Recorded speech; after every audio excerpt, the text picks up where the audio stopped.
Grizzlies looking to close out Minnesota tonight. Who are you going to captain in a DFS showdown contest? Morant, the most expensive guy on the board at 17-7. So this is hard because I think that our team that does the pricing just did a really good job here, and I don't see anything as a crazy value anywhere in this game, with the exception of one guy who I think people are going to like, and that's Taurean Prince. So that means that you're going to be able to fit Morant and Towns at captain. So that's sort of long-winded, but really I think avoiding those two and dropping a little below that, and I think going with Anthony Edwards, who is much more boom or bust for GPPs at least, who's 9,400, obviously a lot more than that if you play him in the captain spot. That's going to be my pick because I think a lot less people are going to go there than either Towns or Morant. And yeah, Edwards sometimes just disappears a little bit and he could have 10 to 15 points, but the 30 to 40 point potential in terms of real points is always there for him.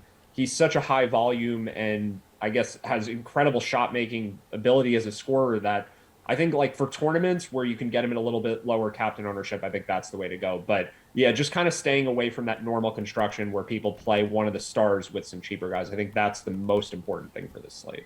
Jeff, how are you going to approach this strategy? Who are you going to captain?